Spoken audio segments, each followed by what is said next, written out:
In our business, you are the product. You are the product. So the more you appear, the more you become that product in front of your client's eyes. I predict that the best agents in the future, okay, the future, the 2034s, the 2044s are going to be those that are going to be like reporters, like TV reporters. I got this new listing. Welcome outside. Let's take those that are really good at bringing the consumer in, really good at connecting, being very authentic.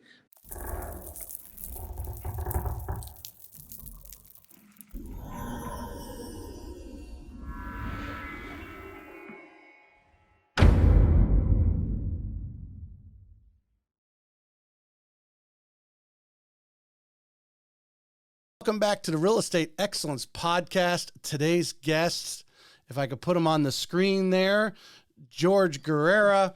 Today's guest is one of the many superstars facilitators slated for the RE Bar Camp One Coast. He's the global liaison with the NAR, the National Association of Realtors, the current treasurer of the Florida Realtors, and CEO of the Real Estate Sales Force.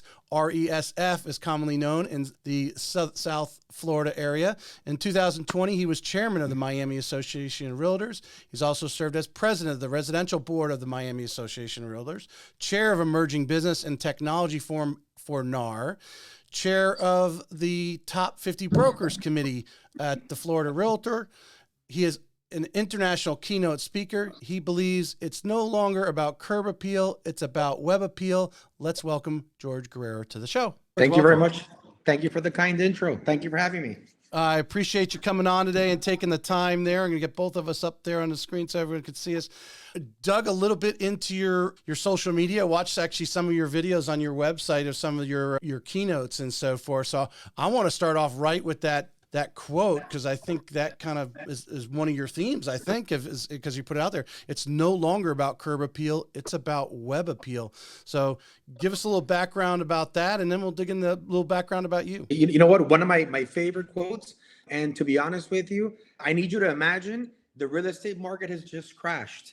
I am in my mid-20s, and I was a real estate broker at the cusp of the internet booming. During that time frame, I had an aha moment. You know what? The internet is really going to change the game, and it's really going to be who's able to really market property in a way that makes the consumer feel like they can make a decision from their iPhone, their computer, or their iPad. So for me, in one of the most competitive markets, I made it a point to make that my focus. I wanted to be known. If you had one of my listings, it was going to be a full-fledged marketing offense. We were going to create incredible content. And, as Miami grew, our international presence grew. And again, that type of marketing for that international market is a godsend for them. So for me, it just sort of played off very well for us. And again, I was in my mid-20s in an industry that the average broker was 64 years old, and our industry went 90% online. So that was where I sort of started playing off that. I think, anyone realizing where you're at, but I mean, really everywhere now. You're here in Northeast Florida and Greater Jacksonville. The demand here is high. We even have people moving up from the South. So maybe more domestically, we may not have the international percentage that obviously Miami, South Florida does, but do you believe, at least I don't believe enough agents are doing enough video. Would you agree with that?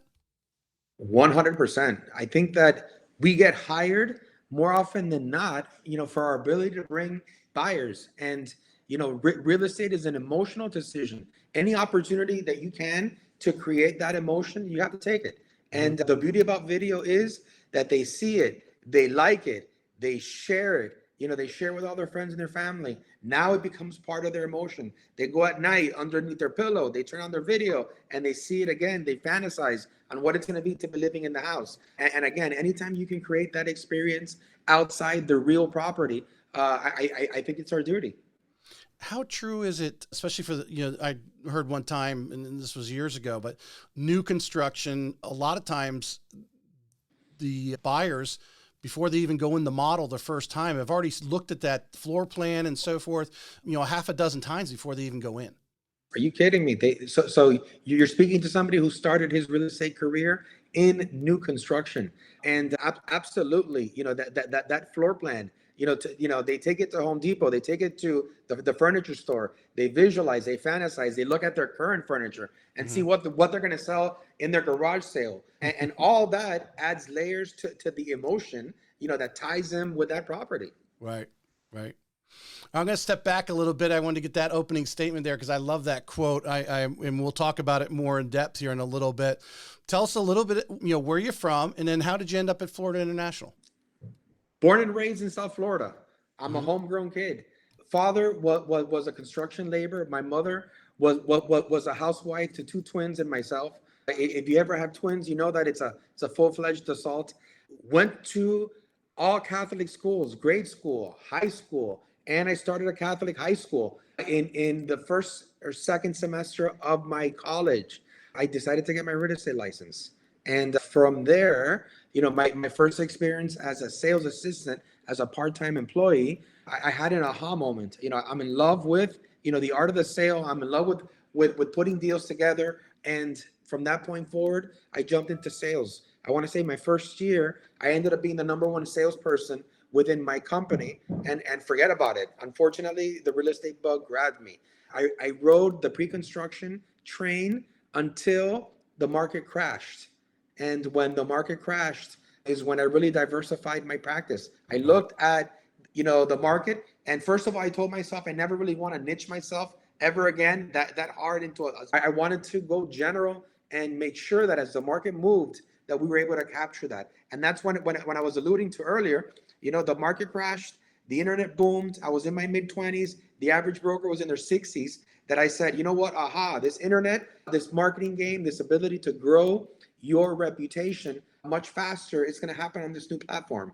And that's when I started, number one, making a commitment in my market, saying that every single property that we list, we're going to make a movie of. And if you have all the time in the world, you can peruse my YouTube channel and you can see our very first listing.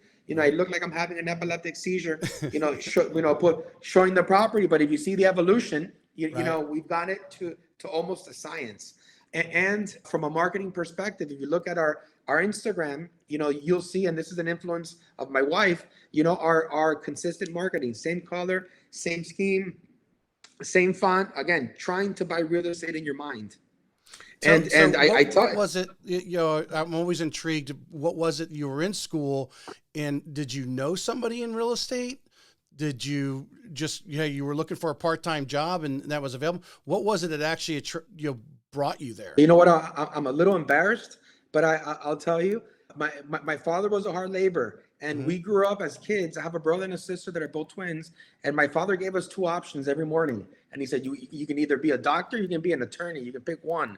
I'm working outside here in the sun in order to give you a better life. So I was really good at science, and I decided to go into the pre-med direction. So I went to Barry University, got involved in all the pre-med programs, and I broke up with my girlfriend. And to be honest with you, I wanted to party. I didn't want the 8 a.m. to midnight studying. I wanted just one semester off. All of my friends were calling me saying, George, we're over here. We're over here doing this, doing that. Right. And as sad as it was to party. And my father told me, don't think you're going to live off my dime. You're going to go to work. So I did hard labor that summer for a week until I found a sales office in the middle of a construction site. And I talked my way in to getting a part-time job there. And then forget about it. Once I saw the inner workings of that sales office, I got this. I can sell. And by the end of that semester, again, I was the number one salesperson in that office. The owner offered me a job and a salary that I couldn't refuse at that time. And, never again did I ever look back until the market crashed. And then I had to, that's awesome. I had to sort of refile myself, refigure out what direction I was going to get. But I was young and I was hungry. I had my wife pregnant, and I bought a house that I couldn't afford. All the motivating factors, to hit it hard. So you're at the new construction, and you look about 2007 or so, 8, or even sooner. Basically, and a new construction basically came to a halt. So I started in 1999, if you can imagine that, and obviously the pre-construction market crashed in around 2006, but we didn't realize it till 2007. It took us a year to sort of come to terms with that reality. So when do you branch off? It's around this time where you RESF, right? The real estate sales force.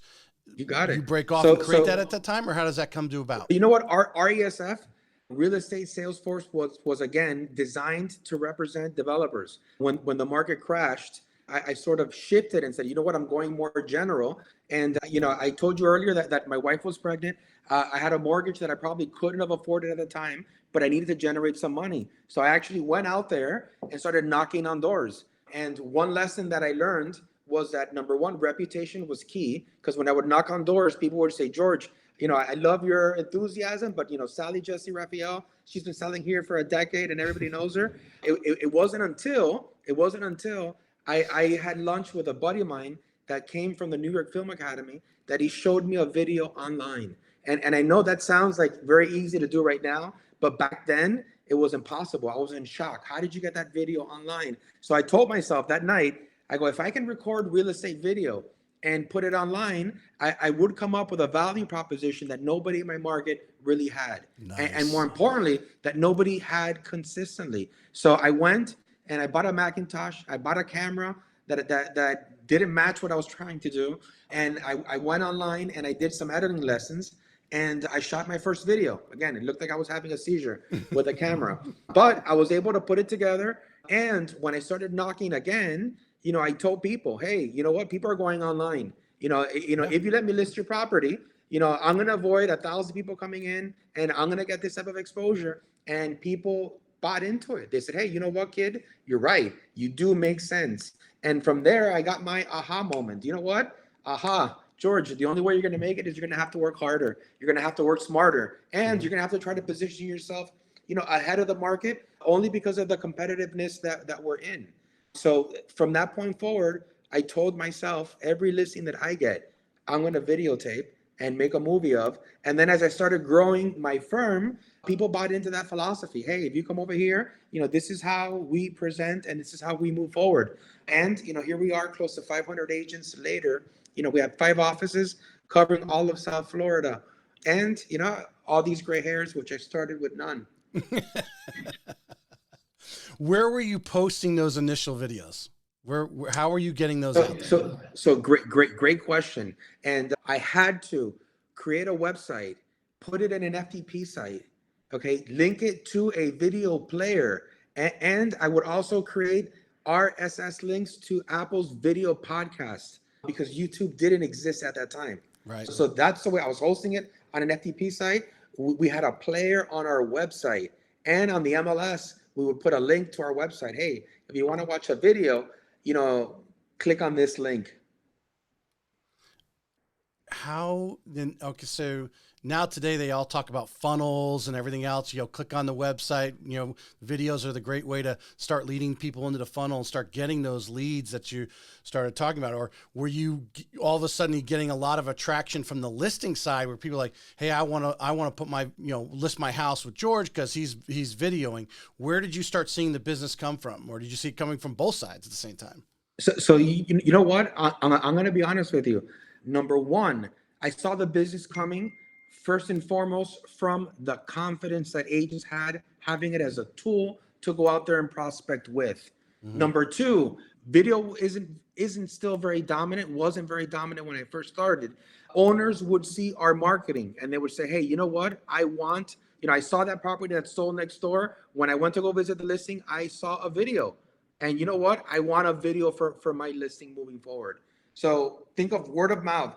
Number two, and this is my favorite, buyers that bought our listings, that fell in love with the video, would come back to us and say, hey, George, you know what? We want to sell our house. We've done some updates. Can you come back and reshoot it? But we want you to represent us. So think from all those aspects. When it comes to funnels, as much as I would love to tell you that, man, we funnel all the time, we don't funnel at all. We try to be as direct. We try to put as little boundaries in between us and our clients. All of our videos end with a phone number and an email, and we want to connect, to be honest with you. There's another quote I pulled off one of your sites here and talking about RESF and almost, nearly 500 agents there, 5 offices, as you mentioned. Your favorite part of real estate is building up agents. Tell us a little bit about that. In my market, out of 10 that come into my market, only 2 survive. And, I blame a little bit of the system, without naming any names, there's some brokerages that are designed, to suck an agent dry. And at the very beginning of your career, there's some hard work that needs to happen. There's some training that you need to sort of master.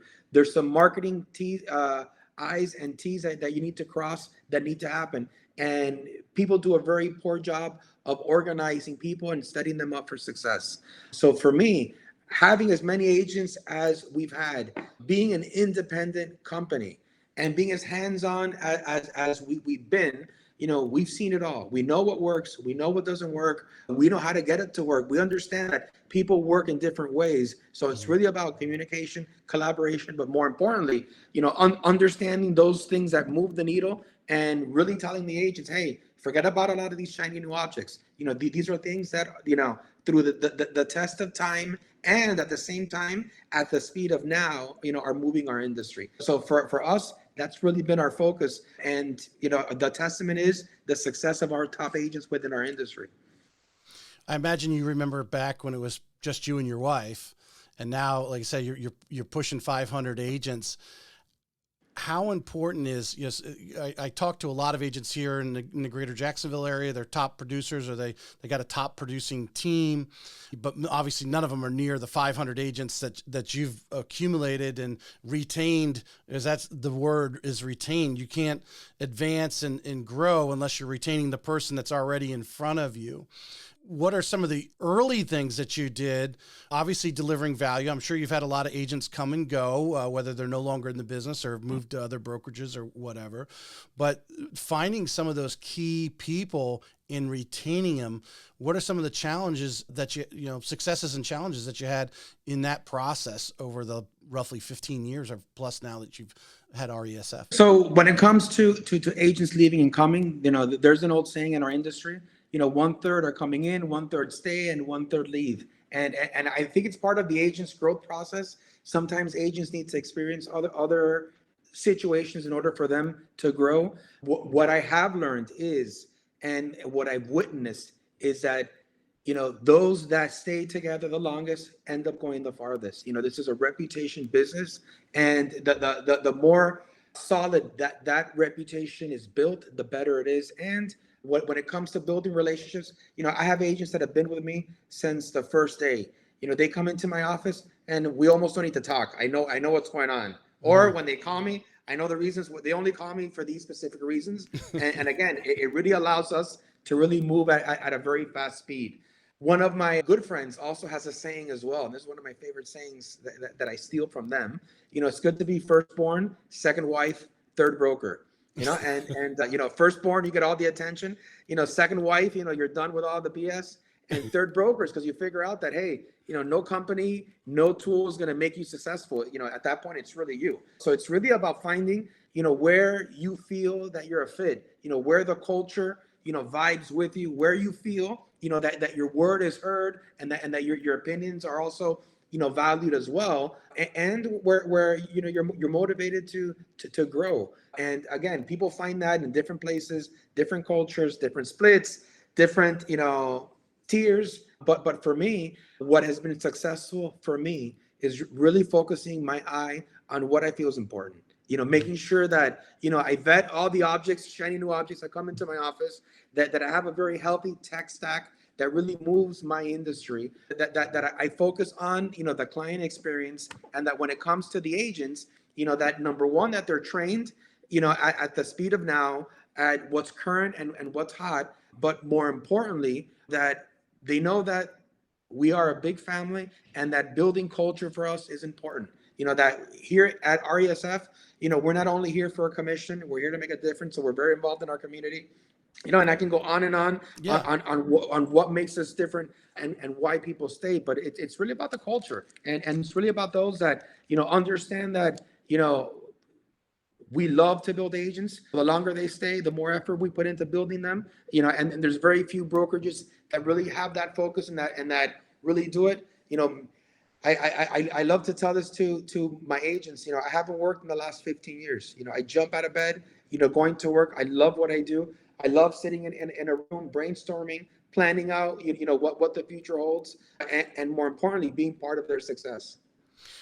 Well, I mean, you're in a very unique group to build a real estate brand to that. I mean, you're right there.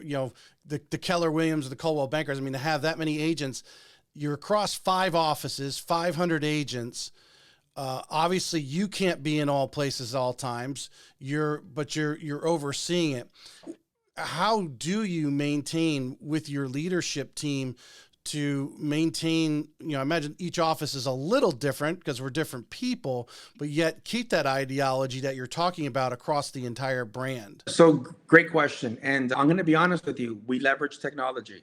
Mm-hmm. So as I alluded to you earlier, that we invested early in video when it came to our communication platform that we use in our company. We've also been investing in it for a very long time. So here at my company, we use a program called Workplace. I don't know if you've heard of it before. Nope. Have you?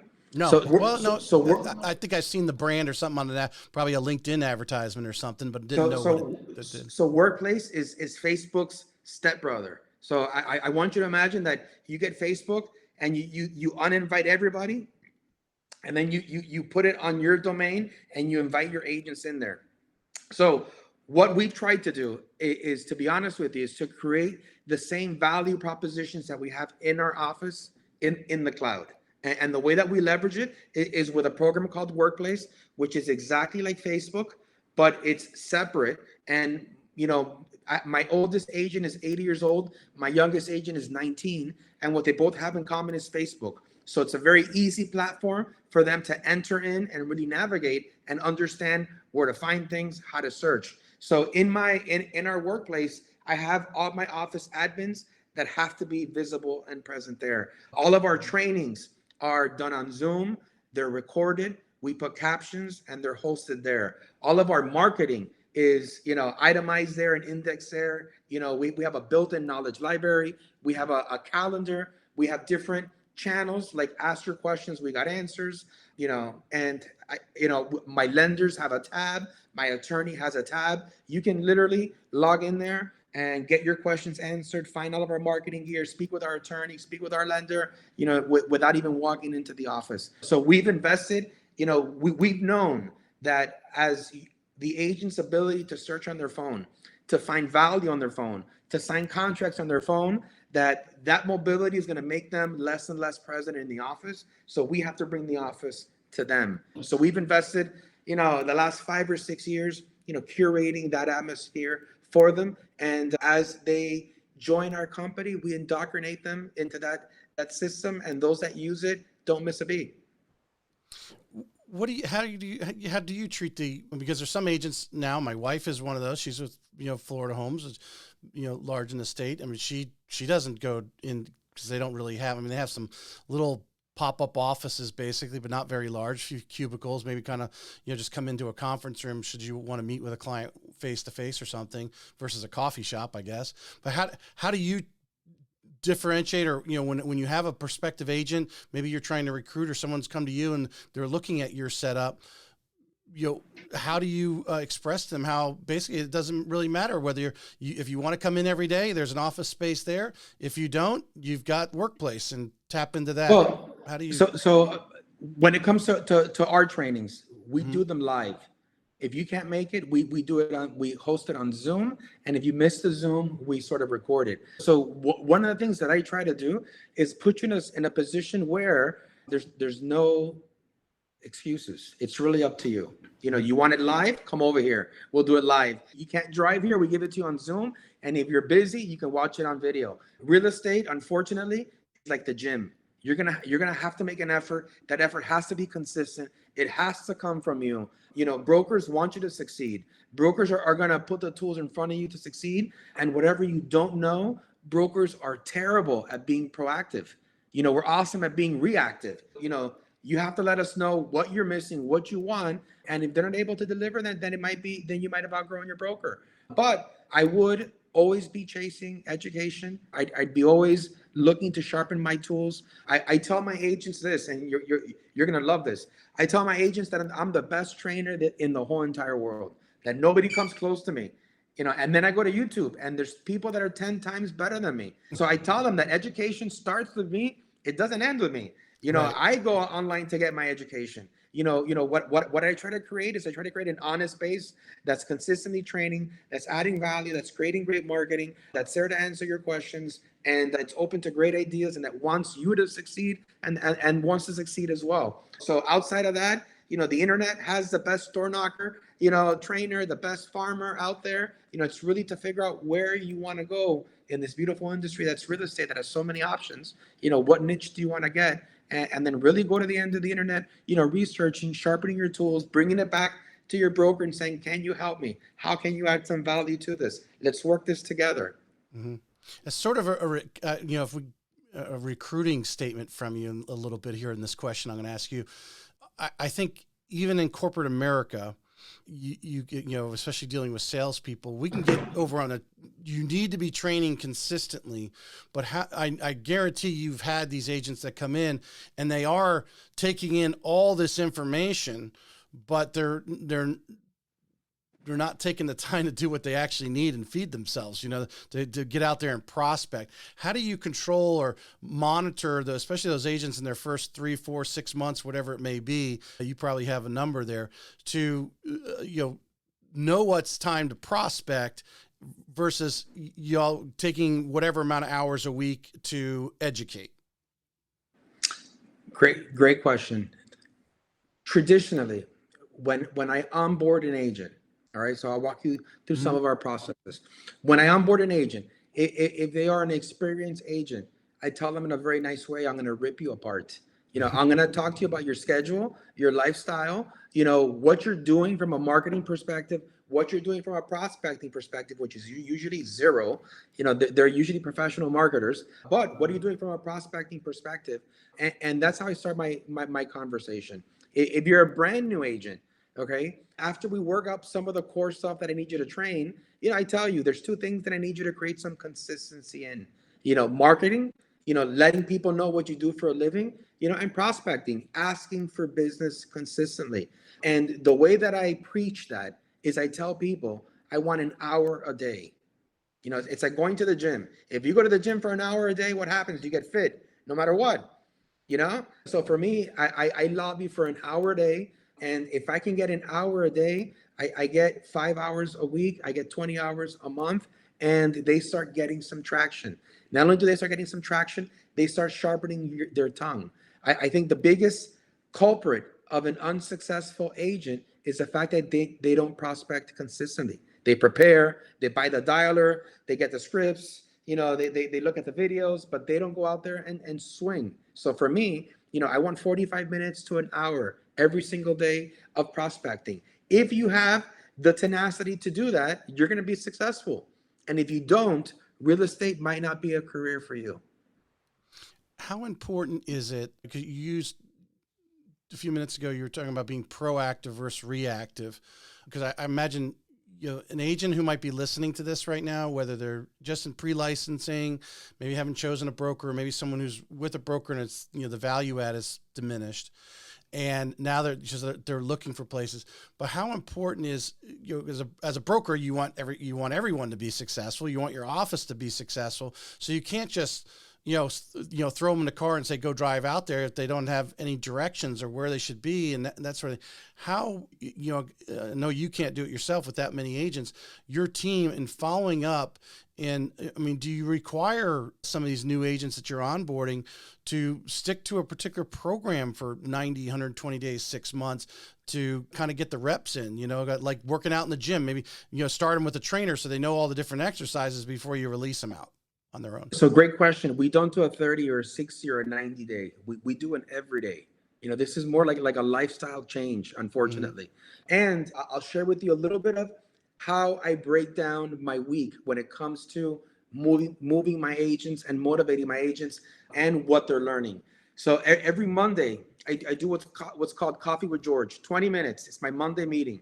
I keep it short and sweet. I want you to get out there and work, but I want you to know, number one, what trainings we have that week, what we're marketing for, that week, any news. Every office has a roll call, and then we open up to questions and answers, just to see what's going on there.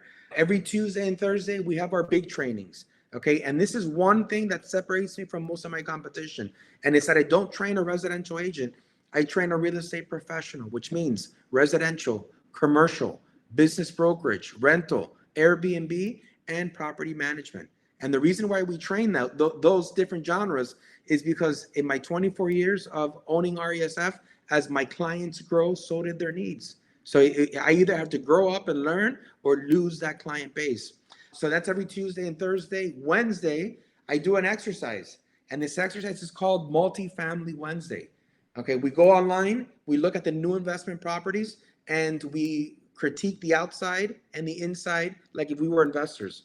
We look at the rent roll, we look at the sale price, and we run 3 formulas: cap rate, cash on cash, and gross rent multiplier on every new investment property that comes in my market every single week. We usually like to create an investor list, or the people that we've already sold homes to, we like to encourage them to start building their wealth. And what better way than some investment real estate? Friday is called Money Call Friday. So Friday is where every single Friday we teach you prospecting on Friday. But Monday, you come into the office and we're prospecting. Tuesday, we're prospecting. Thursday, we're prospecting. Friday, we teach the class again, and we keep on repeating that. So that's how we sort of break up our Monday through Friday. That's how I keep them engaged. So it's sort of like, the gym. You come in, you start back in, take the class and, start working on your own once you're ready. Sounds like, and this is something that I think all sales managers need to pay attention to. I've worked for companies who called sales meetings with no agendas. They really weren't, they really didn't plan out that 20-minute call for Monday morning to motivate everybody. It was kind of just a wing it call, and everyone started to realize it. So everyone starts to tune out. Do you spend a lot of time, focusing to make sure there's a huge amount of value in those calls and trainings? So you haven't gained this from this podcast, but I'm super funny. So I leverage humor to sort of keep them engaged as much as possible. What's George going to say this morning? I try to get them involved in the training as well. And I try to add value. And I think as long as, listen, it's tough to do a training every single Monday and it be super smooth and super engaging. But you know what? We make an effort. We look for variety in content. We look for things that catch the eye. If not, we got to sprinkle some humor. We got to have some fun. But for me, and this was born from the COVID days, it's just a place to ground you, to start your week, to look everybody face in the face and say, hey, eyes to eyes and say, hey, we're doing it again this week. We're putting on the grind. Let me tell you what's going on, where it's going on. How's everybody doing? Does anybody have any questions? And you need that grounding. And with 500 agents, you can't get everybody in a room, and you need to leverage technology. More importantly, to start growing that culture. As my firm grows, they're going to need to be more comfortable going online, and I'm going to have to be very comfortable going online. And that's really the future, of our industry, as long as we remain mobile. As long as we're out there serving our clients and not going into the office, us brokers, we need to go to them. And, this is just one of the mediums that we do it with. And I imagine, obviously, you're Zooming. If they're driving in, they can, get you on their phone, or if they're dropping their kids off at school or whatever it is. What have you found in you're talking about building the culture? Because I think this is very important. It's a great tip for, I know so many people, they want to build these teams, but, to have that call, but obviously have people getting on that call and I understand 500 people are not going to probably get on that call, but I imagine your success over the years, you've measured how many people are getting on that Monday call, how many people are getting on the Friday training, and then seeing their success slowly, moving forward. Well, I'm going to be honest with you. We stalk them like a jealous girlfriend. So we call them, we text them, we email them in order to remind them of those trainings. Right. that you're just as much into as that. You're just not letting, oh, okay, he didn't call in. That's his problem. You're going to stick with him for a little bit to edge him in, because, which I think that's the whole proactiveness. I really love that. I don't think enough people are proactive, and it's not just in real estate, it could be in the mortgage business where I'm at, but in sales in general. Sometimes people just don't know what to do, and you've got to be that coach. Okay, you got to get out and we got to run some laps. We got to get in shape for the game. Listen. You have to fail fast. You have to figure out what doesn't work and what works. But the quicker you do it, the faster you strike a chord with your audience, and that's really the key. All right, I'm going to circle back to the video here because hopefully everyone has enough. I don't think we have all the information, but you give us a good idea of what you're doing and why you're successful at RESF. YouTube. I don't think enough agents, and because I could see it, because when I have guests on, I go through all their social media like yours, and I comb from LinkedIn to YouTube and what they have available. I see a lot of agents, if they have a YouTube channel, their videos are a couple years old. They're not regularly putting out information, because I think YouTube's like a library, and even if it is a property showing, someone who searches that from wherever in the country, searches that neighborhood, you may have had a video that was 3 years old from there, but they may like that, and you still are interacting and possibly might get a call from that person. But tell me what your attitude is towards YouTube, and as far as, because you're the video guy. Listen, I think number one, first and foremost, real estate is a reputation business. Okay. And what easy way to document, your past transactions than on YouTube? Number one. Okay. Easy to share. Everybody has access to it. What have you done in your past? What have you sold in the past? Let me share with you my last couple listings, or my last dozen, or my last 20 listings. I think it's super powerful. I think that the reality moving forward is that real estate agents are going to have to get behind the camera. They're going to have to teach. They're going to have to grow their reputation, no longer behind the emails. And for me, YouTube is a platform that allows Google to allows you to be searchable on Google, that allows you to track your analytics to see if your content is working or if it isn't working, to see where people are seeing your stuff. And for me, data is powerful. And the earlier you start, creating those cookie crumbs of data, the better you're going to become at identifying who your audience is, what they like, and what content gravitates to them. And that's from a back end, perspective. I think from a front end perspective, I don't know about you, but I'm on YouTube when I'm free. I'm looking at stuff that YouTube thinks is interesting to me. The things that are interesting to me, I go to YouTube to check it out. So my professor in college once told me, George, marketing is very simple. Put your marketing where people's eyes are at. And I don't know about you, but my eyes are on YouTube. So I think as a realtor, it only makes sense to put your marketing where people's eyes are at, and it's free. Unless you want to invest some money on it, it really makes sense to, from the very beginning, start making your mistakes, start learning what works, and start growing that reputation on that platform.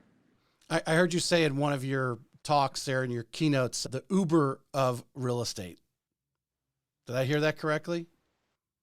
What do you mean by the Uber of real estate?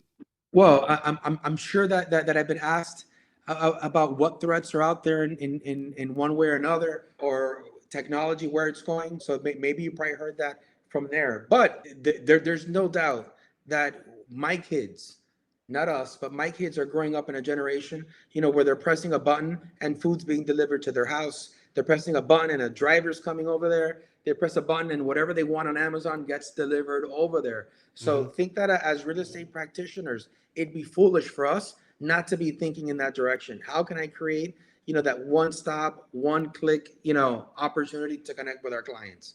And for me, the closest that I feel from a tech perspective that we've been able to do that, again, it has been with video. And that's type of marketing. Let me click a button and let me turn my phone sideways.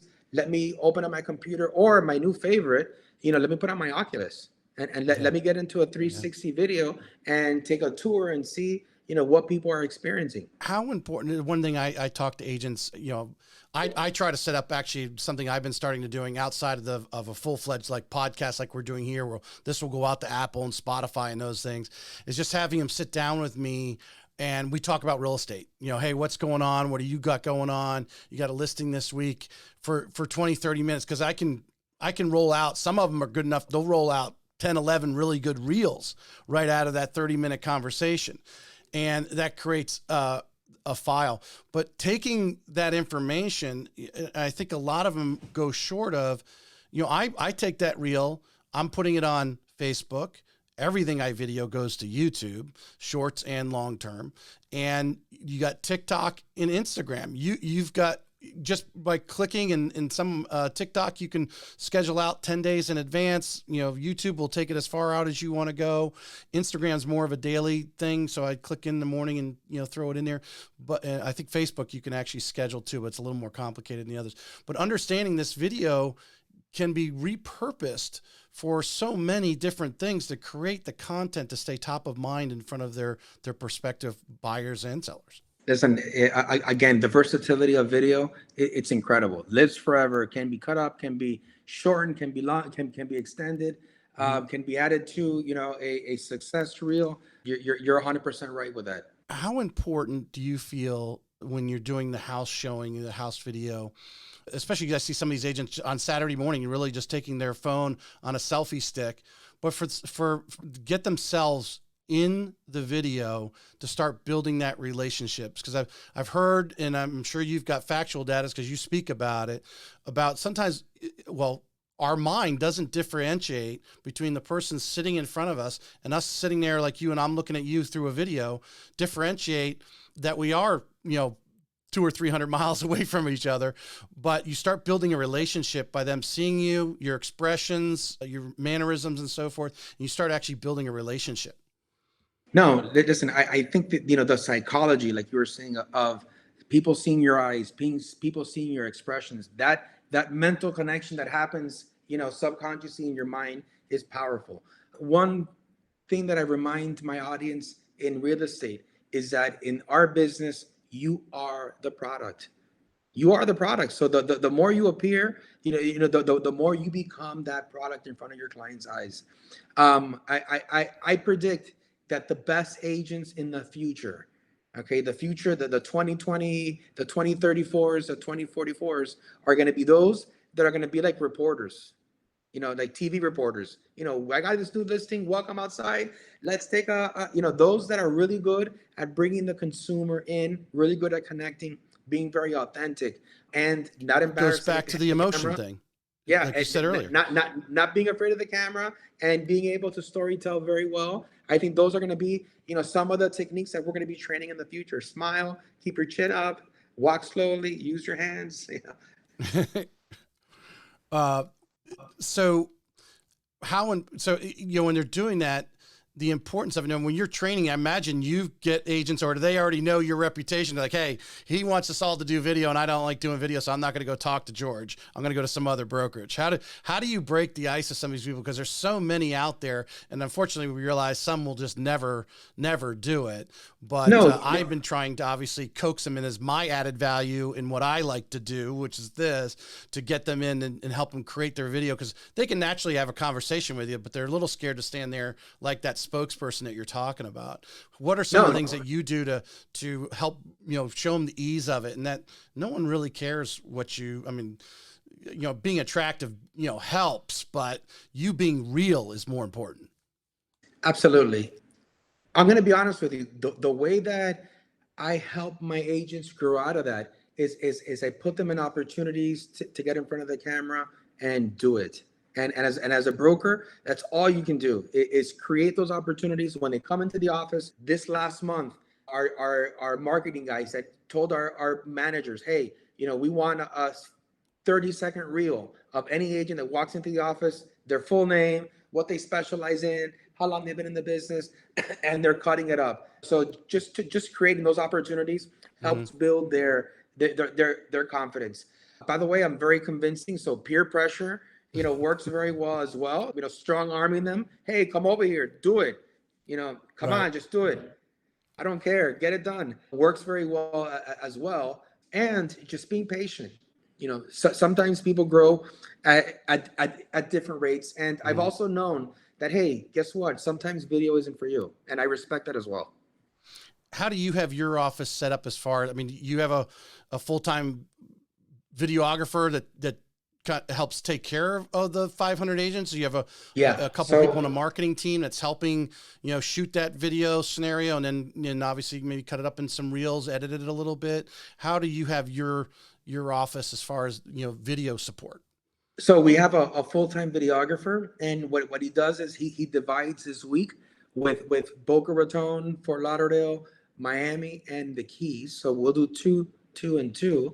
I have a brand manager who she controls all of our social media, most of our marketing. I have somebody in Colombia as well that helps with the distribution of our marketing internally within workplace, within Facebook, within social media. From a distribution perspective, we source that out.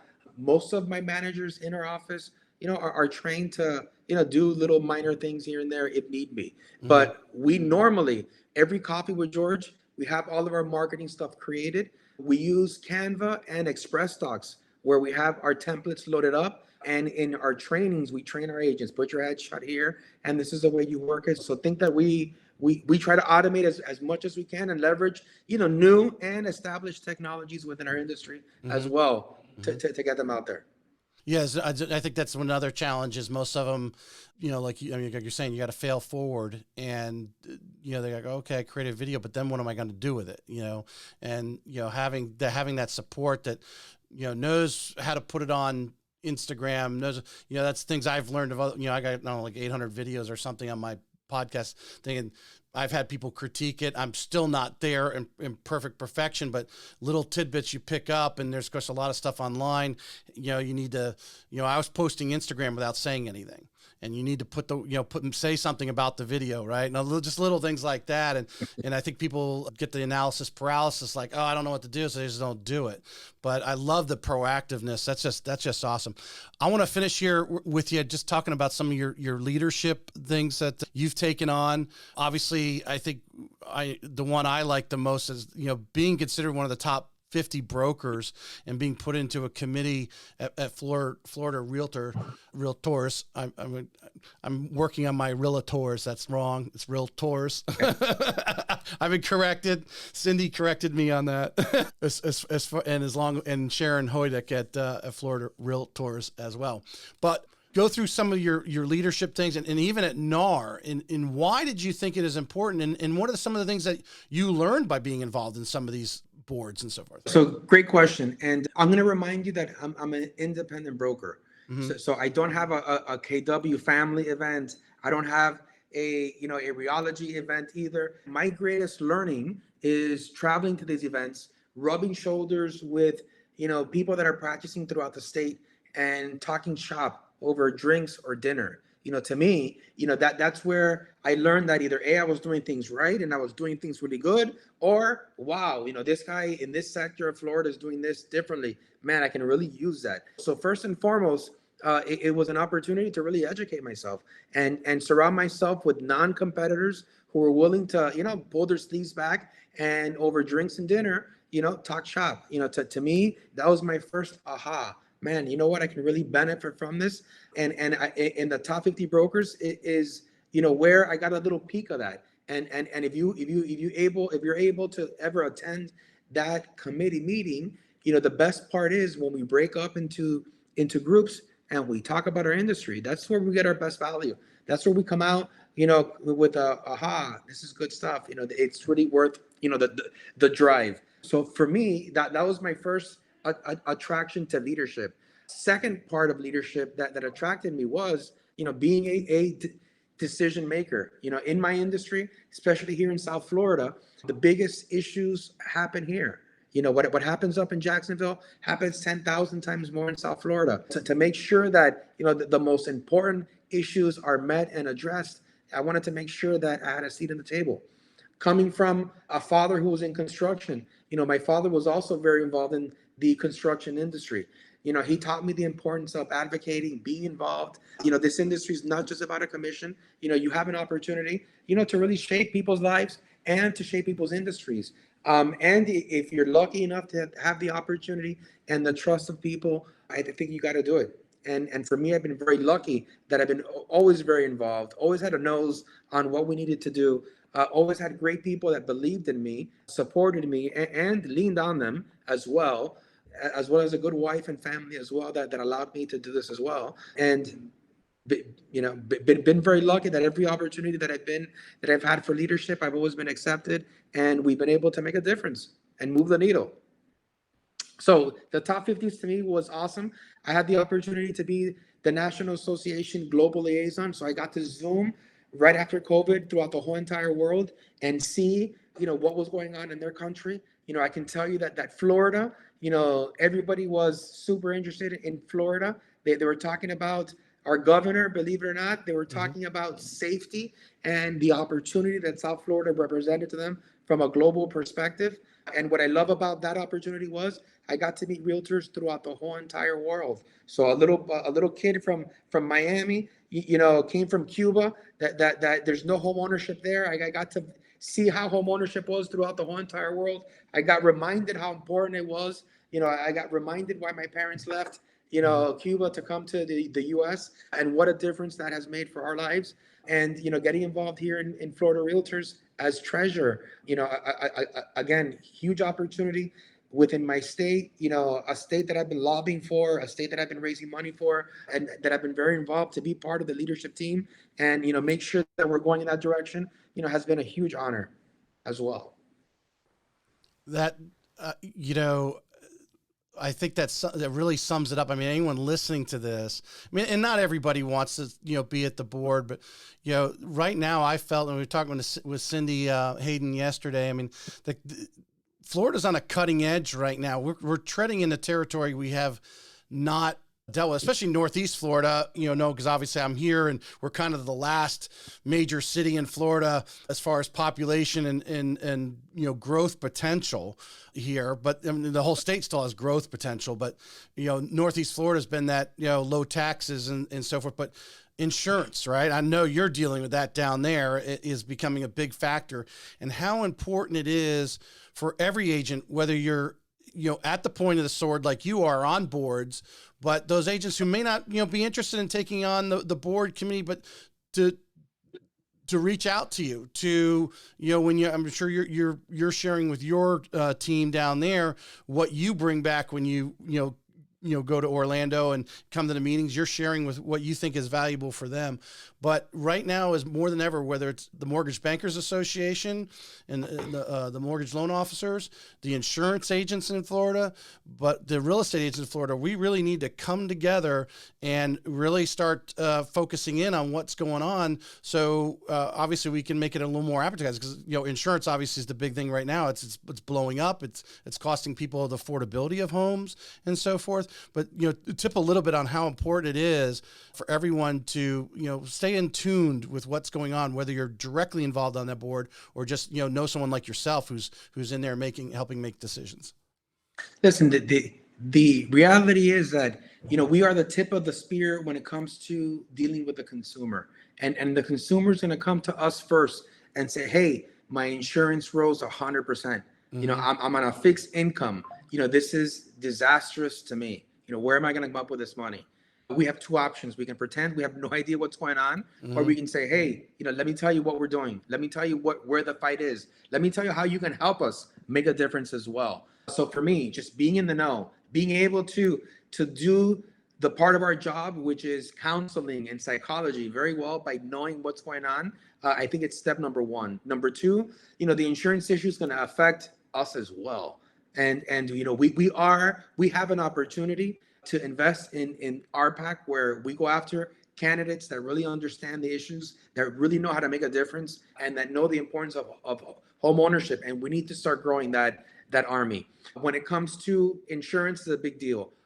Affordable housing is a huge deal. South Florida, Florida has boomed, in the last 24, 36 months, where home affordability with interest rates have made it impossible for the average Joe to live here. Yep. When it comes to water quality, Okay, this is another thing that's big on our agenda. Here we don't have any mountains, we don't have anything. Water is our main source. It's a huge deal for us. And you know what? As realtors, if you're going to make it here long term, you will be having conversations with your clients on all of these factors. I think the better well versed you are, the better asset you're going to be with your client. At the same time, if you get involved, I think the more serious you're going to take our industry, the more passionate you're going to be about everything besides a commission. Commission comes with it. The question is, will you leave something for your kids? Will you leave a community that's better than you left it? Right. I mean, you're experiencing international buyers, let alone our buyers from New York. It's different in Florida. We do things differently here. I'm from the Northeast. I was born in New York, grew up in Massachusetts. HOAs, what's that? They don't know how, just as simple as that's standard procedure here in Florida. Community development districts, that's another thing here in Northeast Florida. I know over towards Tampa is big as well. Knowing about those. Miami as well. Yeah, they're coming. So no, you have to understand that and how to sell that. Listen, I think Miami invented the CDD. Okay. I personally was served on my board for 11 years in my community. After knowing about it, and obviously I do actually have a little, it's not any approved course, but a little seminar I put on, explain to agents what is the CDD and how do you actually sell it to these people who come from up there. Like, oh, what's going on, the fees and everything. Well, it's all about lifestyle, right? that's Florida, that they're moving here for the lifestyles, but we can go on another subject there, but knowing those, getting involved in understanding with that, understanding an HOA, understanding condo associations. And obviously, you guys are dealing, with the whole state, everyone's dealing now with the whole condo and having them, inspected and their delayed maintenance and all that kind of stuff going on, being in front of that curve on that. And of course insurance, the homeowner's insurance on top of that. If you know that client moving down is going to see you in a different light. You may only be a year into the game, but if you are in front of it versus that person might be here 10 years, but they're not staying in front of those subjects, doesn't sound good. And it is how you come across and your ability to sell and obviously build confidence. Absolutely. I want to finish with you here for you. I know your wife's out there. Hopefully the car is charged up now. What do you want to share with, or what are you looking to share with everyone here at the RE Bar Camp One Coast here on the 26th? Selfishly, I'm looking to learn. I know from my experience that the bar camp is real estate at the speed of now. It's people practicing at what's really working in today's day. So I'm looking to absorb and see what they're doing. And, I will be sharing, if asked, and if I see an opportunity, how a high performance team in South Florida in one of the most competitive markets is performing, what tips and tricks we're using, what technology we're using, where we see technology innovating and going towards. We will be, like we are in all the bar camps and open book, looking to share just as much as we receive. So everyone listening, he's all about video, and you've heard a little bit about how he structures his office, having some questions to start a conversation and start sharing secrets, not secrets, but sharing. I'll give you two things that we're playing around with that we're enjoying a lot. Okay. 360 video, which we're having a blast with, and augmented reality, making print come alive. And so those are two things that we're expecting 2024, 2025 to start growing within the real estate industry. So we've already started experimenting with that. So we'll be sharing some of our findings, at bar camp if asked. Cool. Okay. Well, there's two questions right there. You're on your way to Orlando, you said. Yeah. Right. I'm going to shoot you an email. I shared with Cindy a vision that I have, and I want if you can respond to it, when you have time, later tonight or whatever, tomorrow, just a vision I have, I want to share with you and get your feedback. But I appreciate you coming on today. Thank you for the invite. Greatly appreciated, and looking forward to seeing you in Jacksonville. Looking forward to meet you. 10-4.